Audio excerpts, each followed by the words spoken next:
नमस्कार दोस्तों, आज हम लोग पढ़ेंगे जन संघर्ष, प्रतिस्पर्धा और लोकतंत्र में इसकी भूमिका क्या है।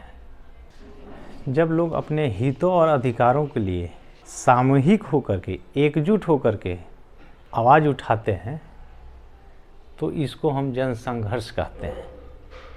इसमें भागीदारी होती है, यानी बहुत लोगों का या ऐसे समूह लोगों का भागीदारी होती है जो उनके हित और अधिकार जुड़े हुए होते हैं।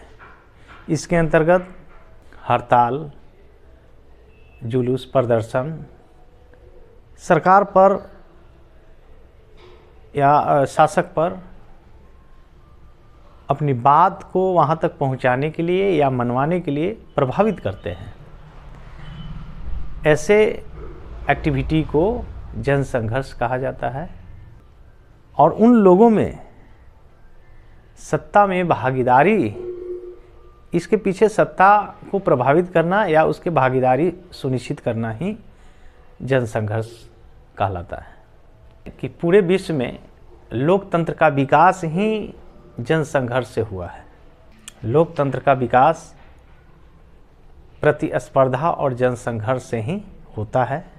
सत्ताधारियों और सत्ता में हिस्सेदारी चाहने वालों के बीच जन संघर्ष शुरू होता है तो लोकतंत्र के लिए निर्णायक घड़ी आता है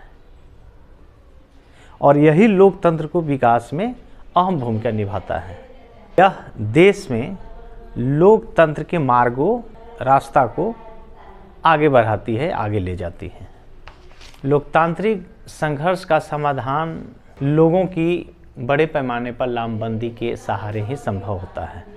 कभी कभी भले ही ऐसे संघर्ष का समाधान मौजूदा संस्थान जैसे संसद, कार्यपालिका के द्वारा संभव हो जाता है, लेकिन लोकतांत्रिक देशों में जन संघर्ष और प्रतिस्पर्धा का आधार राजनीतिक संगठन ही होते हैं।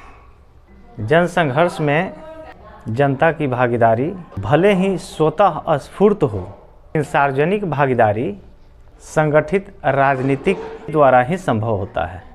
अतः राजनीतिक दल, दबाव समूह, आंदोलनकारी समूह संगठित राजनीति के सकारात्मक माध्यम है।